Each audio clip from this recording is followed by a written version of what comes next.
I'm sure we are all eager for lunch. Won't take too much of your time. We'll try to make it very proactive, engaging, and as much as possible, uh, engaging from the point of view where funding is concerned, where AI is concerned, where novel drug delivery methods are concerned, as Professor Bhomik said, genomics is concerned, where AI is playing a role, and the pattern of traditional medicine, as we know, is going to change slowly. So my panelists are Dr. Sandipan, Ocular Therapeutics, Harshad Lalwani from Hummsa Biotech, and Saurav Jaiswal from Diverse Genomics. Before we start, I'm sure we all have multiple questions, but I'll request for the time constraint if we can keep our answers brief so that we can take as many questions as possible. My first question would be starting from left to right. What problems are you solving in drug delivery and why is it significant today? So you can start with a small introduction and then answer the question. What problems are you solving in drug delivery and why is it significant today? Yeah. So first of all, thanks to Professor Dhrubajyoti Chattopadhyay to ask me to present here. And I am very honored because I grew up and raised within 1.2 miles from this chamber. So, and this is my first panel within 1.2 miles where I born. Now, the question here is why delivery is important. So, delivery, we all know DoorDash or Uber Eat. So, we order online and the food goes to our place. Now, what about the drug? I mean, we have a drug. That drug can be small molecule. The drug can be peptide. The drug can be nucleotide. Drug can be basically anything active. It can be for pharma. It can be for biotech. It can be for other applications, for personal care applications as well.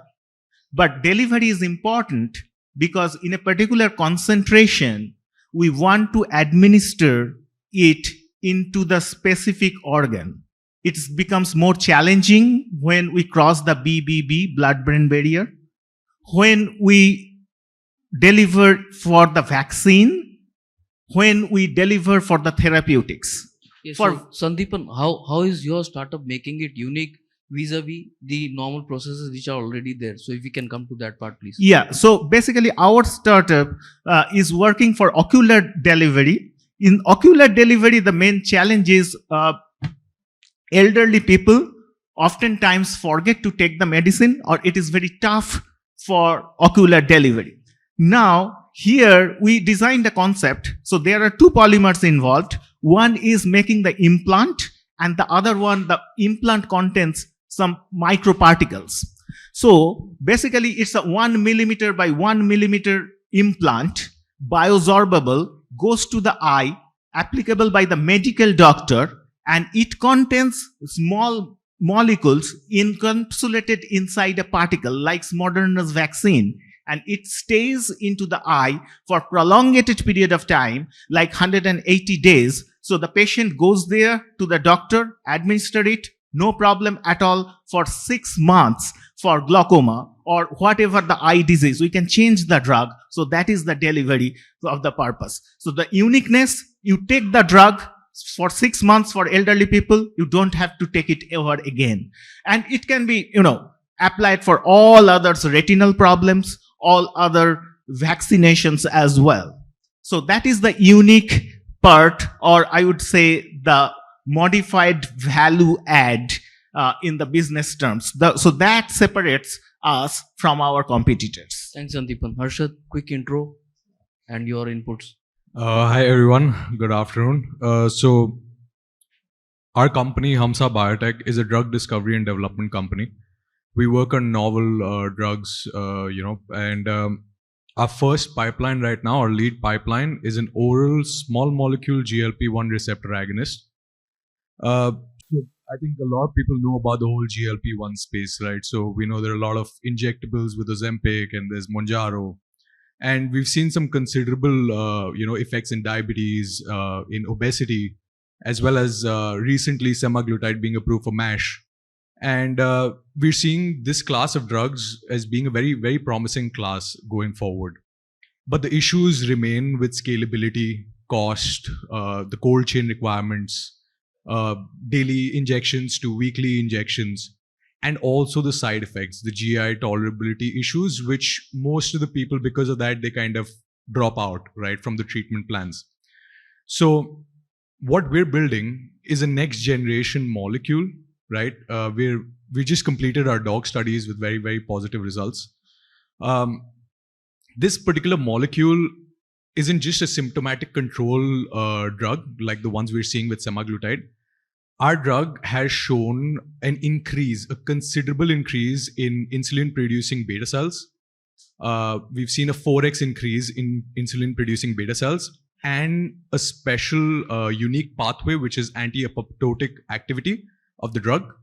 Along with that, we've seen some very, very promising results in NFLD, making us the first in class globally for an oral small molecule GLP-1 RA in this space. So this is our primary pipeline. This is what we're building. We're building it for a tier 1 treatment along with metformin to slow the disease progression through regeneration via small molecule.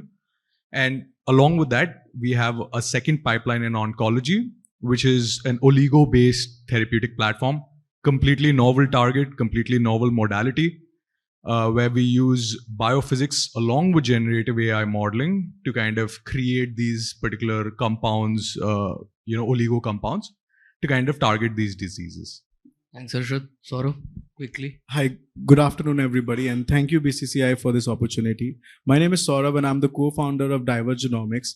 We are a molecular diagnostic company, and we are currently working on 3 domains, which is oncology, reproductive genetics, and infectious disease genetics. In oncology, we have developed cutting-edge products like KirkDX, which is a comprehensive genomic profiling test, which can identify different mutation at different point of time. And we also provide you with the alignment with the matching targeted therapy options. So we give you the genomic profiling as well as what are the drugs which you can use with less side effects. And currently in oncology, like earlier, what used to happen, like once somebody hears about a cancer, people used to think you're going to die. But right now in the current situation at 2025, you can manage your oncology throughout your lifetime, and that is possible right now. And we are working on this domain. Thank you. Thanks, Saurav. My next question, Saurav, will start with you. What's your current funding situation? What major risks do you foresee, and how are you managing them? Yeah, about current funding situation, we are a bootstrap company for last 11 years. And when I started this company, India or Calcutta doesn't have that kind of ecosystem, to be very honest. Startup was like very new kind of a word. Right now, people are much more aware about startup and how to raise funding. Yeah, over the years, it's very tough to learn the art of raising fund, to be very honest. And in Calcutta, we see lack of entrepreneurs, lacking the art of raising fund. That has been a challenge for us also, and I think I'm learning on the process. Right now, the situation, we are trying to raise fund, but it is very tough to raise fund from Calcutta because Calcutta doesn't has any DST recognized incubation center also. Couple of other states has a lot of facility, but in Calcutta there's less of ecosystem, I believe. And if there are, investors who are willing to, bet on companies, biotech, because biotech has a long gestation period compared to any other industry. If you say making a product, getting into the market, it might take 8 to 10 years and everything is clinically validated. So it requires a huge amount of funding and big bets. So I'll add something to what you said, Saurav. In case you're not aware, Bengal Chamber has a tech incubation center along with Bandhan Bank and Government of West Bengal. And one of our incubators raised 4 crores last year when we did our signature program in Bangalore, where I also invested. And this year, when we did the program on 31st July and 1st of August, incidentally, 2 startups which were funded were both from the health tech startup. One was Mediseva, which is from Indore, again offshoot of the tech incubation center. They got a on-the-spot funding of $500,000. And then one company which has been with BCCI as well as with the IIM Calcutta Tech Innovation Park, I gave them a good chunk of money last week. So it's not that money is not there. Maybe more networking, maybe more outreach is required, but there's tons of money. and including the Tech Incubation Center, where a lot of startups are raising a good chunk of money. It can be from the defense sector, it can be from the health sector, it can be from the crypto forensic sector. So there's money is never barrier. Uh, in fact, it's the other way around. Money chases success. Absolutely right, sir. Like, but every startup has a very different story, and how we started had a very different story altogether. Sure, we'll come to that. Harshad, your views? So on this funding challenges, I mean, we are funded from a few VCs and a few angel investors that had put in funds about a year and a half ago. We've just started another round of fundraise. So this fund would enable us to complete our IND package along with complete phase 1 India. So currently for therapeutics, I mean, okay, I know GLP-1 is a hot space. I honestly, I can't complain. When it comes to getting interest from investors, we've been getting a lot of interest. We've been getting a lot of interest from international investors, from Silicon Valley players. So that's not the real challenge for us. For us, the real challenge comes in when it comes to the quality of investors. That's a major challenge. Now, one thing very surprising when it comes to Calcutta, right? And I want everyone to know that the first biotech, biotherapeutic company out of India to list on NASDAQ is from Calcutta. It's Biome Therapeutics, right? And it was completely funded in its early stages up till the IPO by Navam Capital, which is a Calcutta-based fund, the first one to invest in biotherapeutics. So I don't really think that there's no investment or money in Calcutta. There are like a lot of there is plenty, right? And if Navam can back a company like Biome that took 15 years to IPO, and from the idea stage, not even like we're still at a good stage, and funding on those situations I feel is there in Calcutta. All over India it's increasing, but the pool of investors is very, very small. We're seeing like today when we're outreaching to investors, we don't see more than 30-35 like good serious investors in this space who could primarily fund our entire round. So that's one challenge that we're seeing. We need more. I mean, I do sound greedy. We have 30. We had none a few years ago, but still we need quite a few more investors in this space. Biotherapeutics, biotech, but I think a lot of funds are coming up in this space now. Definitely, Harshad. Sandipan? Yeah, so Ocular Therapeutics, if you ask me, back in 2018, it was a different story. It was mainly funded by VC and Angel at that point. Thereafter, with the first approval in 2021, we went for IPO and have their first product on sale. And that generates revenue about $55 million per year. And then after the first product success, got a major investment, again via IPO, about $482 million secured back in 2023, end of 2023. So that will give the runway for about 2027. But again, that's depending on the data and how the venture, they will be investing periodically, depending on the data. Thanks, Sandipan. Next question, we'll start with you. See, success has different definitions for different people, different perspectives. So, from the point of success, I won't say there are many definitions, but 5 years from now, where do you see your company in terms of impact? I think that will be more appropriate to ask rather than success, because success can be 5 million for somebody and 500 million for somebody. So as in your company making an impact on the medicine field as well as on the impact on the lives of people. How do you see yourself 5 years down the line? Yeah, so it's a combination of both. For the survival of a company or for the success of a company, you definitely have to have money and have to have the support from Wall Street or the business part of the world. Now, not only the monetary success, you definitely need to have the impact. People are waiting, the patients are waiting. So I was talking about this implant into the eye.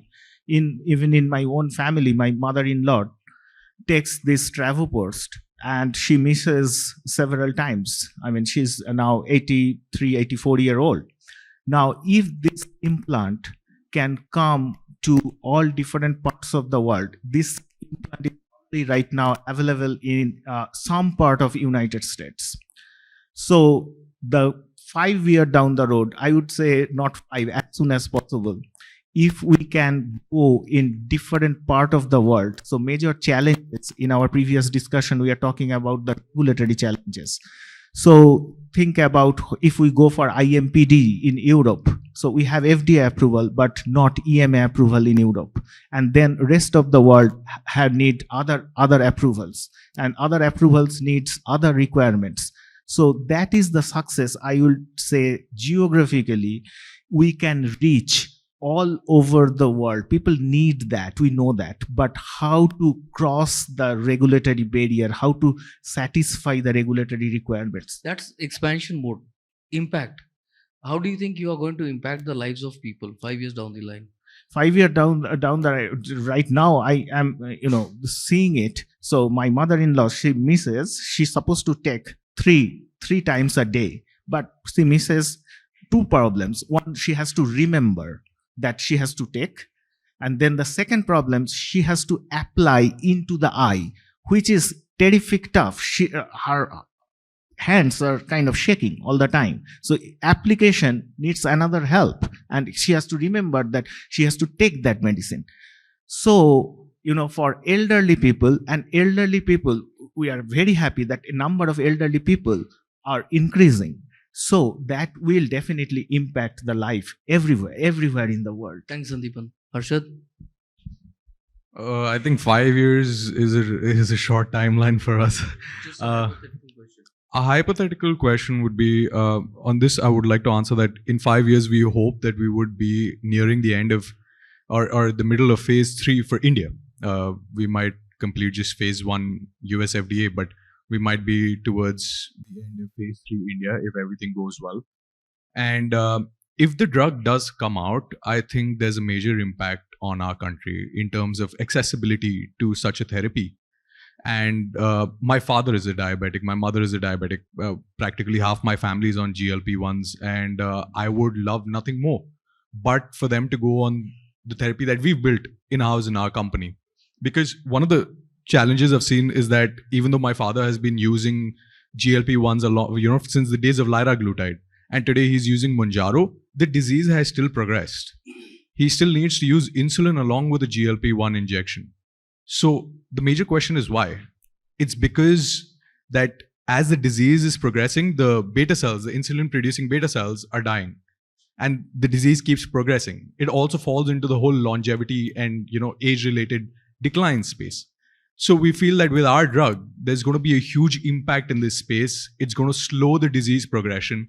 We are also exploring type 1 adjunct therapy because of the whole beta cell angle. So we believe that there could be a massive impact on people economically, health-wise. So we do believe that we could have that impact. And Saurav? For us at Diverse Genomics, the contribution what we are making right now is more than the business success or the scientific acumen. We are trying to enable early detection as soon as possible, for the patient, so that they can get informed decision and make right choices about the drug they're gonna use, or maybe for a personalized therapy, or maybe get a better life out of oncology or reproductive or maybe IVF issues. So my next question, Saurav, we'll start with you. Yep. So now with AI, deep learning, predictive analysis, machine learning, there are lots of technologies which are shrinking the manual work which we were doing all these years, bringing newer molecules, newer drug deliveries earlier to the market. So how has that impacted your business? Are you using it? And how effective has that brought down your cost of innovation in your company? Yes. So we have been using this machine learning technology before the COVID, where this term AI was a very fancy. And we had a team of bioinformatics, maybe 4 to 5 people in our team, where they used to run the Python code on a desktop. And, from a single blood draw, we used to generate around 20 GB of data. And if you pool the samples together, maybe pull a batch of 20 samples or a clinical samples, we used to generate around 100 GB of data.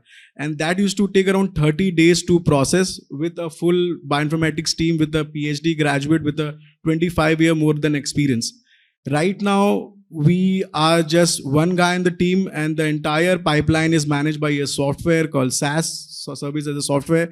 And with a click, everything is boiled down to just 8 hours. From 30 days to 8 hours, from 4-people team where we were burning around maybe 3.5 lakh rupees for the entire team management. Right now, it is just a $200 software for a year, and it solved the purpose. It has made us agile, very fast, getting the scale and the speed, and really it's saving cost. And we have been using AI in day-to-day application right now. You can say like my CTO is ChatGPT, sir.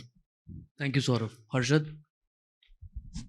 So I hold a contrarian view when it comes to artificial intelligence and how we've been approaching it within the company. So the question is not only artificial intelligence, deep learning, predictive analysis, machine learning, big data, the entire gamut. Has that affected your business? Not only AI. See, AI is a very small field we are looking at. The entire gamut of services which have come in the market in the last 2 or 3 years.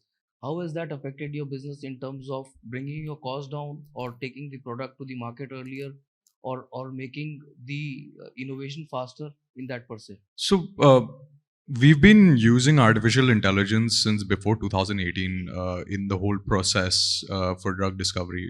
Before even we incorporated the company, there's unofficial work going on along with our academia partners, as IIT Mandi is who we were working with.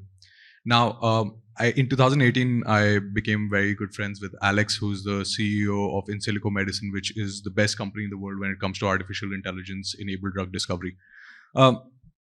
There's been a huge change since then. I mean, even if you see from 2022 onwards to 2025, in these 3 years, we've seen a rapid development in these technologies. We've seen multiple different models come out, but there are still a lot of limitations with these models. And I feel there's a lot of too much optimism when it comes to short-term potential of these technologies, and not enough optimism when it comes to long-term potential. These technologies will help pharma bring down costs, maybe accelerate timelines, but at the end of the day, even if it does that and your drug still fails in the clinic, what's really the point?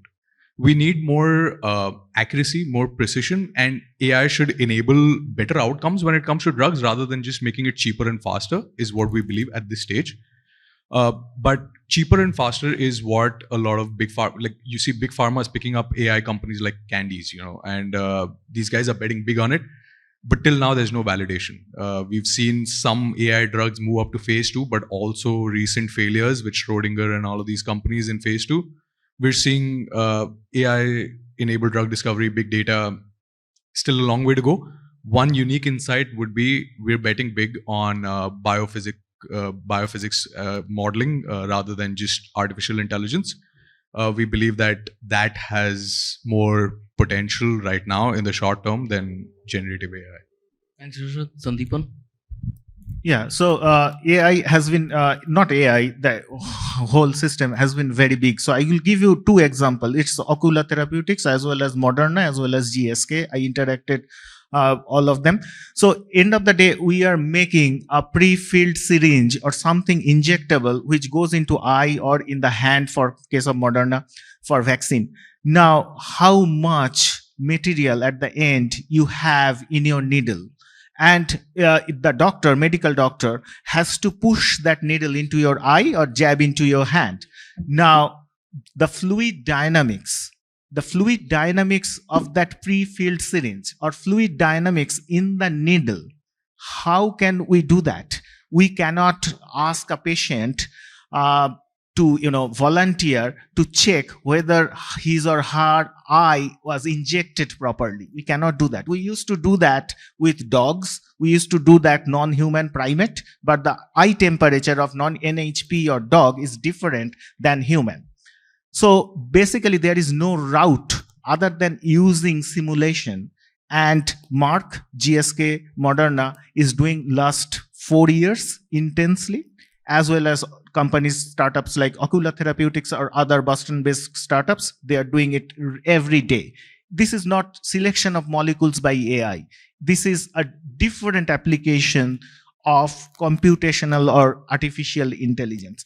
So, of course, so previously we had to do that empirically. Now we can have at least some idea that where to shoot for this problem. So we narrowed down. AI is helping us to narrow down our target, the QTPP. You eventually, have to have a quality target product profile, and AI or the whole domain is helping us. Thanks, Sandipan. So now the last question, which is tailored to each one of you differently. So everyone gets a different question. So we'll start with Harshad, you. The question is, how do Indian biotech ventures balance building global competitive innovation while leveraging India's unique cost advantage? Quickly. So I feel this is one of the most important questions for this era for Indian pharma in general. China is racing ahead, right? That's something we all know. The innovation that's happening over there, you've got bispecific, trispecific antibody treatments coming out. 30% of big pharma's buys globally are coming from China now. Where is our country? Where is India, right? But one of the things that, people might say that, oh, there's not enough funds, things are slow, there are a lot of challenges. But let me tell you something. When it comes to the cost arbitrage, right, we've got a 8 to 9x difference when it comes to R&D costs with US, and about a 3.5x difference from China. We're much cheaper than China as well.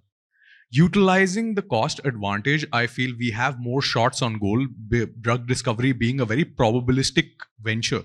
The success rates are very low, right? That's why most of the people don't invest in innovation over here in our pharma communities. But because of the cost being so low, it gives us more shots on goal. And I feel if we use that cost advantage, India can position itself third in line after China.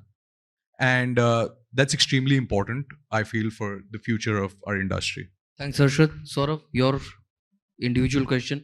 What role will diagnostics and genomics play in contemplating next generation therapeutics in the Indian biopharma landscape? Quickly. Well, we believe that genomics will be the compass for new age or next gen therapeutics, because it will help the doctors to assess what drug is needed, for whom is needed, and what time is needed. So it will help them to guide for the entire personalized therapy with less of side effects and much more, life for the patient to live a normal life without any hassle or without any illness.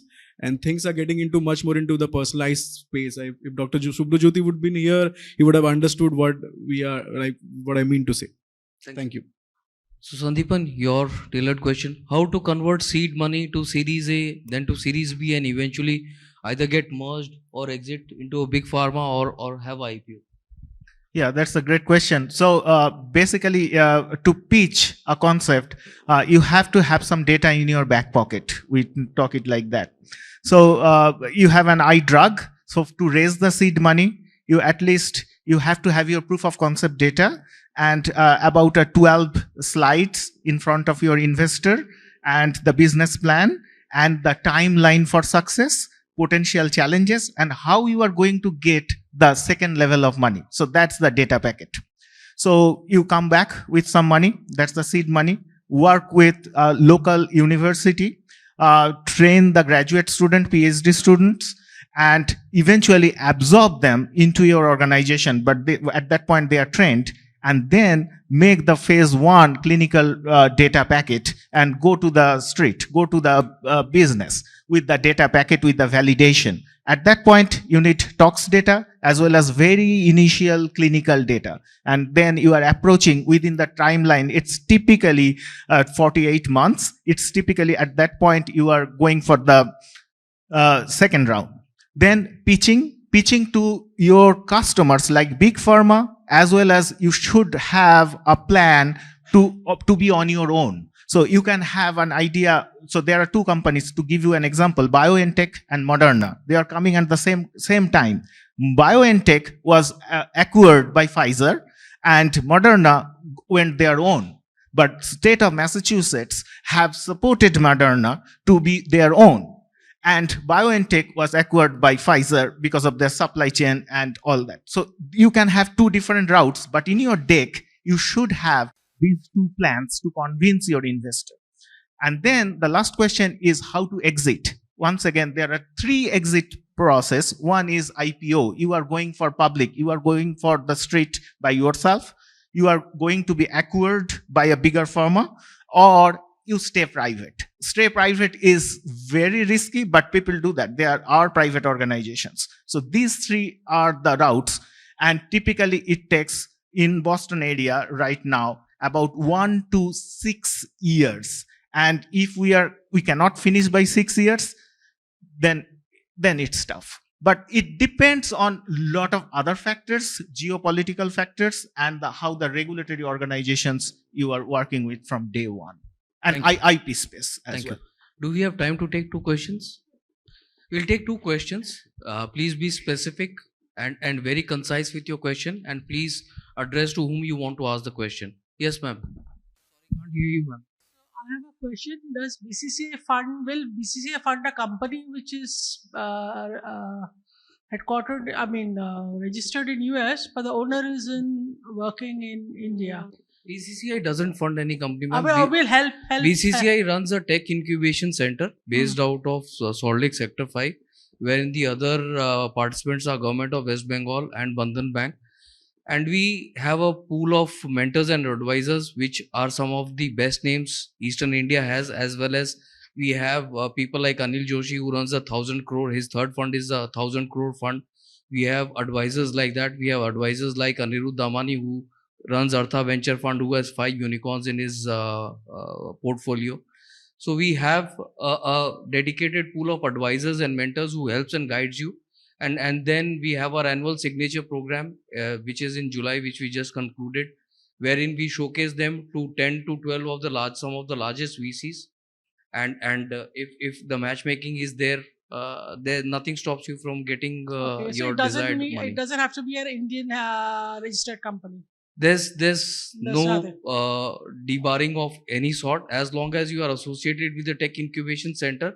It's between the startup and the investor. We just make the matchmaking and the connect, and we do the due diligence. The molecule is already identified. It can be anything, ma'am.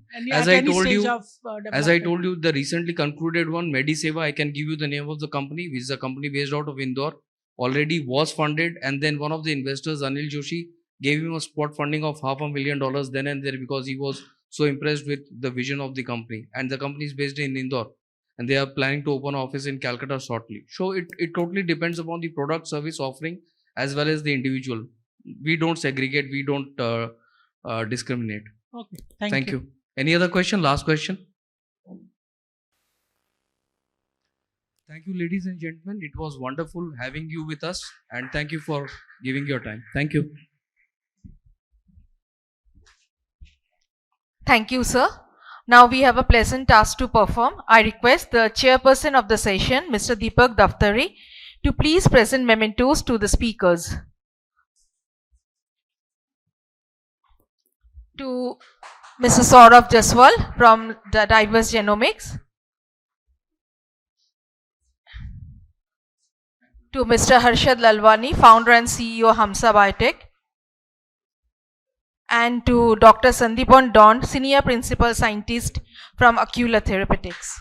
I request our chairperson of the Biotech and Pharma Committee to please be on the dais and present a memento to Mr. Deepak Daftari, who is also the chairperson of our IT Entrepreneurs and Startup National Committee and mentor from the Webel-BCC&I and Tech Incubation Center.